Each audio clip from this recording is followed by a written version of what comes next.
What's up, guys? Hello. Welcome to the nest. It's been a while.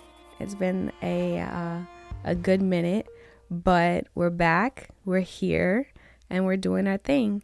Today is a little different. I am the interviewer, and I have my lovely Jada, but then I also have my lovely cousin Mariel Colon. Hi. Miro.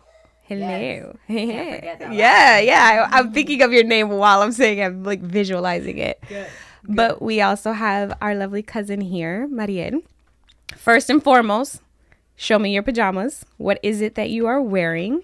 I'm wearing a Grinch sweatshirt and some PJ pants. I love Christmas and I love the Grinch. Love the Grinch. Which is kind of contradictory because the Grinch doesn't love Christmas. But I love the Grinch. It's his attitude. It's his attitude. I know, it's the character. He's amazing. He's I love amazing. And Yeah. Miss Jada, what is it you're wearing over there? Just a gray jacket and pajamas. Nice. So, Miss Mariel, obviously, your family, you're here, but who are you? Where are you from? Just give me an insight on you. Well, I was born and raised in Puerto Rico, so I'm a proud Puerto Rican. And who am I? Well, I'm a 30-year-old woman. I hate when I say that in a number. I just turned 30 last month, and Jesus, it's like, oh, I'm no longer in the 20th. Yeah. But anyways, so I'm a 30-year-old woman. I am an attorney, so I guess I'm gonna first say what I do professionally, and Okay. then more, get into the more personal details. I'm an attorney. I live in New York City. I went to law school in New York City, even though I was born and raised in Puerto Rico. And I've been an attorney for, I want to say now, 4.5 years. Yeah, just My about. calculations aren't incorrect. I recently started also managing artists. And yeah, so that's what I do professionally. Personally, well, I consider myself to be a very loud, spontaneous person. And I love singing. Yeah, I do. I love singing. I love the cameras. And I think, I consider myself a very likable person too. I don't know. You are. tell me. You are. You're fun. I speak nonstop. I talk way too much. I don't know. Between me and Alex, I don't know who talks the most. I want to say we're kind of even. Yeah. You're the female version of him. Yeah. You are. I'm a Scorpio, so I'm very Oh, feisty and goodness. spicy. Yeah. I consider myself to be a very emotional person, but also very loyal. Very true. And I like to give people the benefit of the doubt. Like, I don't go in like thinking, oh, you better watch out. No. No. I trust you, and then if you fuck with me, then you're done. That's it. So going into that, how are you related to Alex, my husband? So Alex and we are, I guess, third cousins. Is that how you say it? Yeah. 'Cause Alex's yeah. mom is my dad's cousin, like actual cousin. We're gonna have to build a whole So ass then that would family tree to make figure you Alex out. my dad's second cousin, and I guess it would make me and him third cousin. I don't know. But you know what? I don't see it that way. He's just my cousin. That's the way I see it. I'm actually a lot more closer to him than I am with some of my, first generation cousins, or however the fuck you call it. I don't know. And so we met. It's funny because we didn't grow up together at all. In fact, I didn't know who the hell Alex was, and he didn't know who the hell I was until about, I want to say like 7 years ago. When one of my cousins, right, first generation cousins, however you want to call it, Henrik, who was living in New York at the time, introduced me to Alex because they grew up together in Wisconsin. And for the first time we met, Henrik's like, you guys are cousins. Did you know that? I was like, no. The fuck I had not even seen Alex in pictures. But it's funny because we were talking the other day, and we were at the same quinceañera, Kimari's quinceañera. So we have seen each other, but nothing. Like Whatever. it's whatever. Yeah. So we've been in same places, but we just never realized, that we were even there, related, acknowledged anything, right? So, and we started talking that day. I guess we liked each other a lot. Like we got along very well, and we exchanged obviously phone numbers, social media, and whatnot. And then our relationship has been building up and kept on growing because Alex likes to talk just like me. We have very similar personalities, like in the way that like we can take heat, but then we're also gonna give you some heat. Mm-hmm. Gemini over there. We like a lot of the same things. Like Alex love, for example, podcasts, being on camera and behind the camera. I don't like being behind the camera, but I do love being in front of the camera. So like we complement. Each other. Of course, we complement each other like quite well. And there's always a topic of conversations. Like it's never boring with Alex. It's never gonna be boring with Alex, and we clicked. Or with you. Well, yeah. Or with you. I know, but and so we clicked, and since then our relationship just kept on growing. And look, I'm sitting here today at your house. Yeah. So you live here. Basically, yeah. I have a drawer. I have a bed. I have pretty much a clothes. You're a crash pad. That's a good way to put it. Yeah. You just have pillows that came in. That was what inaugurated you into this house. Exactly. Yeah. Exactly. So going a little on your professional side, obviously, you're an attorney. What intrigued you to just become that? Like what started it, and from where you started to where you are now, what intrigued you to even begin that journey? So I didn't always want to be an attorney. As a matter of fact, my dream was to be a singer and a performer and an actress. Things didn't happen that way. My parents, they're a conservative Puerto Rican family, and they believe that you had to go to school and become and study something that was actually going to be profitable, right? Make money, like one of those more traditional careers, attorney, accountant, doctor, so they think more that way. So performing arts was not an option. And it's very funny and me da curiosidad. It's kind of contradictory because my dad, he is a musical director. So he's a director for Lucecita Benítez, Sophie, Chucho Avellanet. So literally, mi vena artística, my artistic vein, came from my dad. But he was very against me becoming, or never really supported me the way he should have, for me to become a singer, a performer, an artist. Yeah. It's probably because of the things that he lived and saw that maybe he was trying to avoid me from going into that business or industry or whatnot. But my family just didn't want me to. They wouldn't say it, but you could see that there was no support. Barely on me. Like they wouldn't pay for my singing lessons or whatever, so there was no support. And then they were like, well, we're gonna, when time came for me to go to college, I'm like, yes, you're gonna go to college, but if you're gonna do something music wise, it has to be something that you also are gonna make money. So I decided to go for my BA, for my bachelor's degree. I did it in Loyola University in New Orleans, and I went to school for a music business, but it was a bachelor in business. Okay, but then business administration, but with an emphasis in music. Very so smart. That's what I did. So it would make me happy and them happy. But after that, my mom was like, well, I mean, you're not done studying. It's very hard to market. Right now it's very hard if you just have a bachelor's degree, so you need to do something else. So I decided, okay, you know what? Well, I'm going to go to law school, get my doctorate, and I'm going to do entertainment law. It's still falling in that category. I'll make everybody happy, right? Yeah. But shortly after I started law school and I took my first, I believe it was copyrights class or contracts, I don't remember which one, I realized, oh, hell no. This is not for me. I am not going to have a 9 to 8 where I draft contracts for somebody else's dream, to pursue. Wow. So this is just going to make me miserable. And so I said, no, I'm just not doing that. And also that's boring. This is not me. I don't get a lot of interaction. So I decided to do the criminal justice clinic in law school. And that's when I found that, this is my passion. I like Why this shit. Criminal defense? Because, you have an audience, which is the jury and the judge, and you're trying to convince somebody of your side of the story. So you do have to perform. And what was my stage? The courtroom is my stage.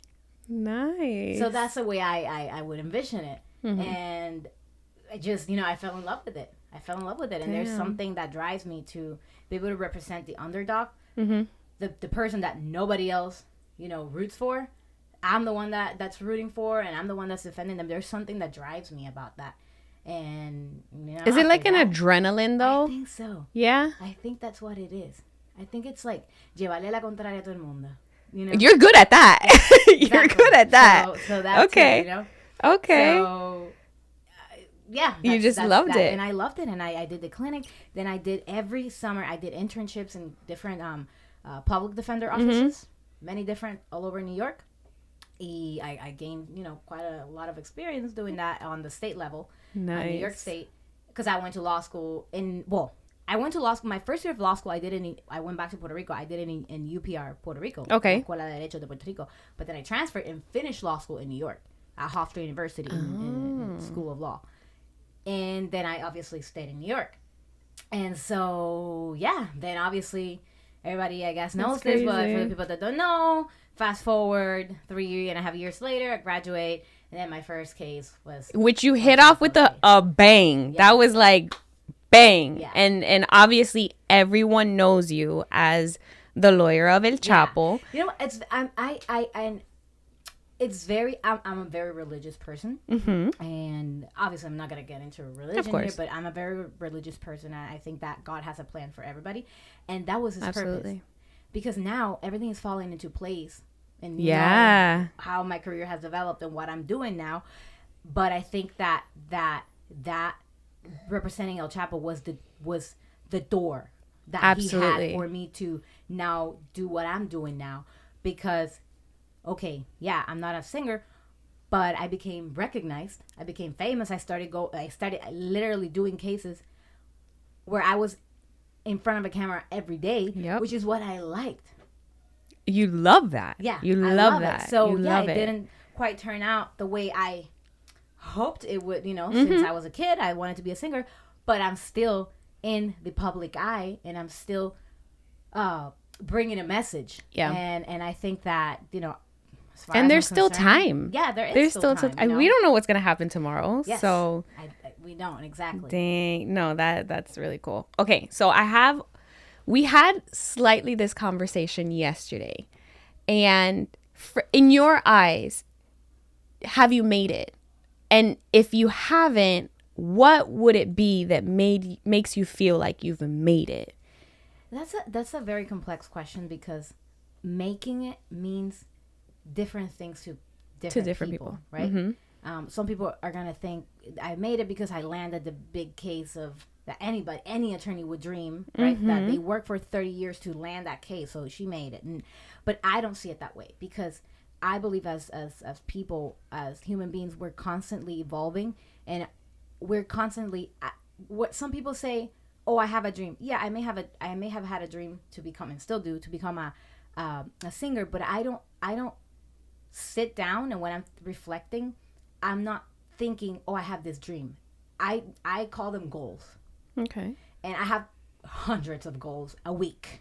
You just add to the list. Some harder than others. Yeah. And I'm not going to say, I don't think I'll ever feel like I've made it, because as human beings, we're constantly evolving and wanting more. Mm-hmm. And so there's going to always be that next goal, and that next goal, and that next goal, and that next goal. So it's like life to me, it's like a staircase. Mm-hmm. And so that's the way I see it. Okay. So, and if I start thinking, and this is my personal opinion, other people are going to think, differently. But I feel like if I start thinking I made it, I fear that that's going to make me too comfortable, and that I'm going to stop pursuing these other goals. Okay. But that's the way I see it. I have somebody before tell me that they felt like I don't sit down to enjoy what's happening in the moment. And it's true. I don't. I'm always thinking what's going to happen next, because that's the way that I keep myself motivated. Okay. Am I happy and proud of things that I've accomplished? Yes. But I believe I'll never be able to think I made it. I get you. I agree with you on that sense. I also see it in the way of, okay, you're doing a lap. Your goal is I'm going to make 3 laps. You make that 3rd lap, you're like, damn, I made it. All right, let's keep going. Let's go more. Let's do this. Let's keep going. I see it as, okay, that goal, check mark. What's the next? Right. One? That's exactly what I'm saying. But me, myself, made it. I don't think it that way. Yeah. Like, okay, I accomplished that one. Next. What's the next? What's next? Like the book. Yeah. Okay, I finished this chapter. What's the next one? What's the next one? But I don't sit there for months or whatever and, oh, wow, like, let me enjoy this chapter. No. I do that because I fear I'm going to get too comfortable. Also, I have crazy ADHD, so that's never going to happen. I have to vouch for that because you're the one that's like, let's go here. Let's do this. Let's do that. All right, we did this. Okay, where are we going tomorrow? And I'm like, it's like my shit. life. Okay. It's a constant check mark. I love it because when you're here, I am always on a go. Let's do this. Let's do that. And I'm like, oh, shit. Okay, what's next? Oh, my God. Mariel's having me do this. Let's do this. Let's do that. Let's do this. Granted, there's times when I'm like, Mariel, okay, hold on. Give me a minute. Hold on.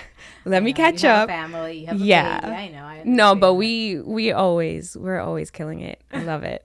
I love it. And I always say, let's get coffee. After we have coffee, we're good. Wherever we're going, we're going. Of course. So, a good question for you to think about and obviously respond to is you're young, very young in your career. You're beautiful. You're very intelligent. What would be an advice that you would give Jada, who's my child of 14, that at this point in her life, she is learning who she is as a young girl, young woman, and still in school? She's eventually obviously going to college. What advice as a young woman yourself would you give her? I guess I would tell you, if you have a dream or a goal, to don't back down. And if you don't think that you can pursue it yourself, ask your parents. I know your parents very well, and they are very supportive parents. I wish I had half of the support, that because my parents were very supportive, but they were set in their ways. But your parents would, you're here sitting down in a podcast, so obviously they're supporting like all the way, creatively. It's what I mean, right? I don't want my mom to think that I said that she was not supportive. Of course she was, but just in a different way, right? Te saca la chancleta. Yeah. See, oh my God, I love you, Mom. but and I think that you should take advantage of that, and I think that you should be very vocal. And one thing I will say, and one thing that obviously, la crianza en la casa, that is very important. But I would say that you never forget to be disciplined with whatever it is that you want. Whatever it is that you want, discipline will get you anywhere. You do not have to be the most talented person. You just have to be the most disciplined person, and the rest will fall into place. And also, don't back down. Like, if there's in this world, there's going to be many doors. They're going to shut many doors on you. It happened to me. It will continue happening. But if they close one door on you, then find a way to find a window to get in, or just go and knock on another door. Mm-hmm. Just you got to be very persistent, and don't let no's discourage you, because we're women, we're Latina. There's going to be the world is full of no's for us, because we're not the rule, we're the exception. So use that to your advantage. Use that to make you mad and want it even more. Dang, girl. Okay. Miss Jada, do you have any questions for Mariel? Yes, I do. Let me find one. What is something that you wish you learned or knew about becoming a lawyer before you became a lawyer? Oh, how difficult some clients can be. Then I gotta tell you, I deal with many different personalities, and I wish I knew that dealing with some of them it's hard, and I've developed. I keep on getting more grades. I got stress highs all of a sudden now, and so that and learning how to manage not taking. You got to learn how to separate your personal life from your professional life. That's a good one. I'm still learning, and I wish that I would have known that before. Not that would have prevented me from becoming an attorney, but I wish that I would have known that to prepare myself a little bit more, before it. But other than that, that's it. It's really dealing with other people. Nice. Any more questions? Go for it, mommy. The floor is yours. What is something that you would fix in the system? Oh, Wow. Lord, you putting me on the spot here. I try to stay away from talking about politics and Yeah. anything that, but, wow. Oh, God, Jada. What is something that I definitely would get more involved in the prison system. I visit a lot of prisons and a lot of jails, and I see the way that these men and women are being treated in many different prisons, in jails, and especially in the federal ones. Mm. And so that is something that if I could, I would obviously get more involved, heavily involved, to try to get more. To try to get more rights for these prisoners and better living conditions, more humane conditions, because I go into all these places and all I see is just they're just so inhumane, and it's sad. So I think that's what I would do. That's what I would try to change. I think that prisons, even though they're supposed to be for you to reform yourself and come out in the society as a better person, they really that's even I get that they think that that's the goal, but that's not what they're accomplishing.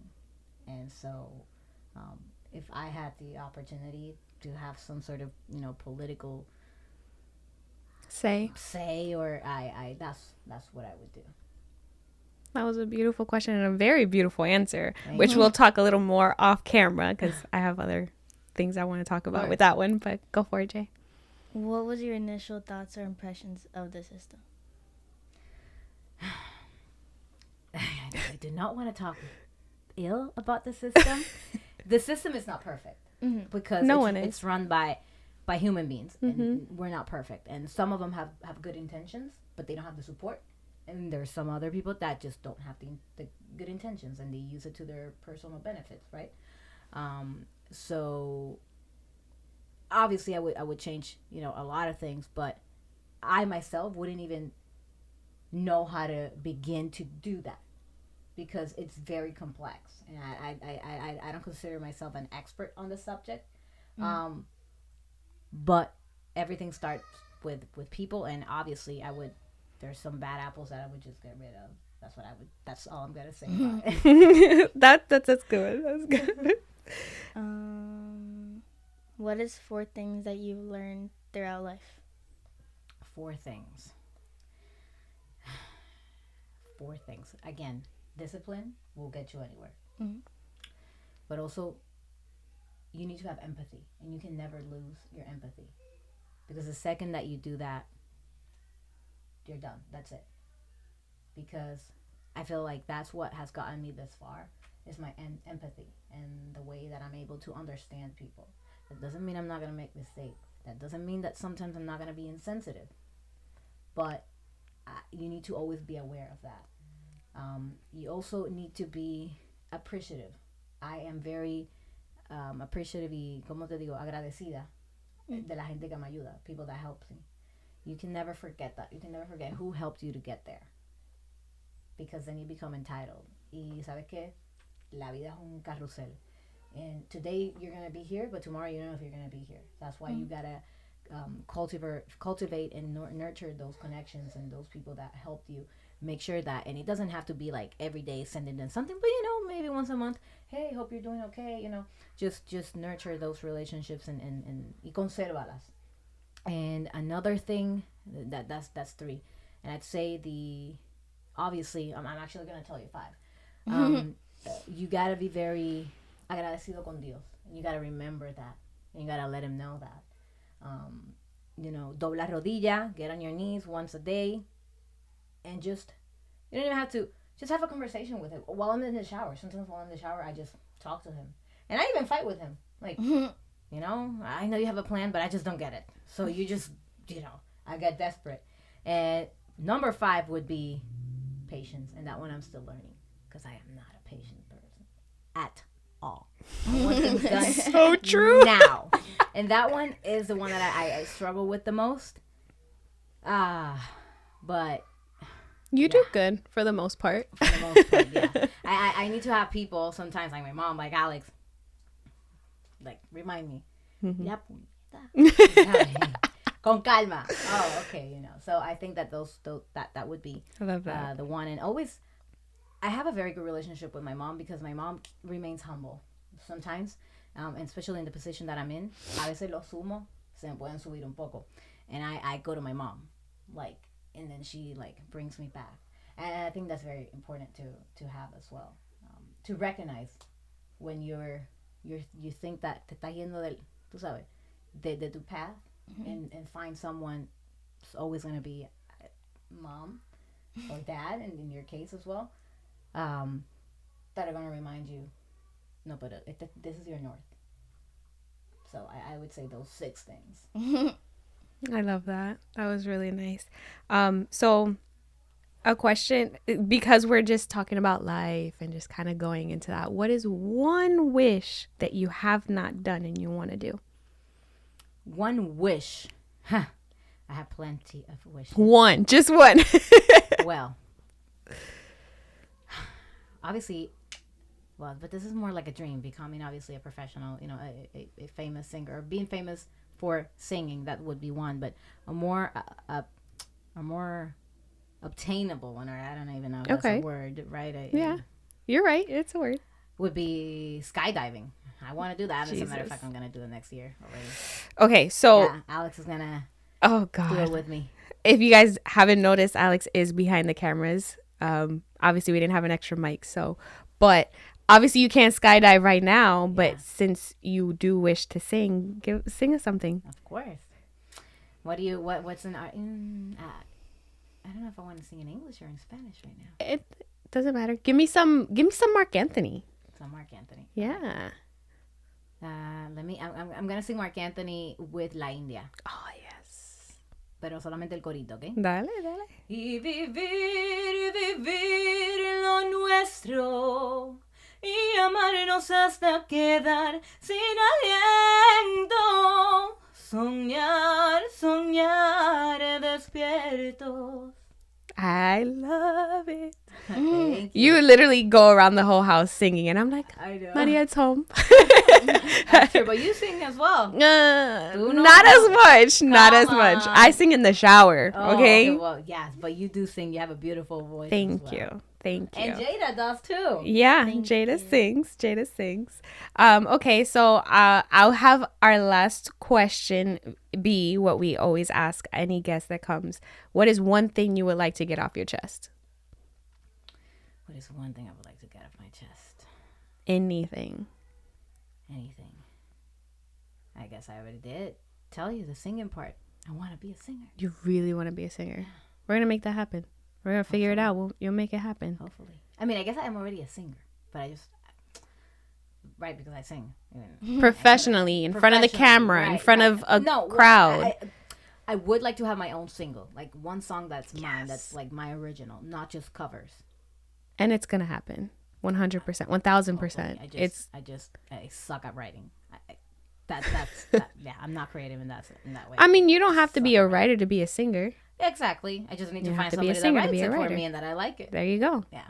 Simple. All right, the floor is yours. Do you have anything to say? Any questions for us?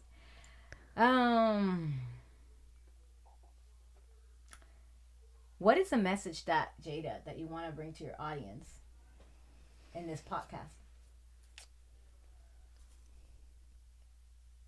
It's like more of a quote. It's not really a message. Okay. When I was in, I think it was like 3rd grade, I really didn't like school. Like, I hated school. I mean, sometimes I still hate school. But one of my teachers told me that life isn't hard. It's only hard if you make it hard. Like, if you see life hard, then it's going to be hard for you. But if you see it simpler. Oh, your attitude. Or like, yeah. Okay. And that's a message that you want to bring to your audience. Mm-hmm. That's good. And I think that you are accomplishing it by just having these discussions with your family and bringing guests. And I think that is very important. And because I think that there's, and I've met a lot of people that they have they live in a house, but they don't really have a family. So when they sit down and hear your podcast, they feel like they're part of a family, or at least learn what is a family about.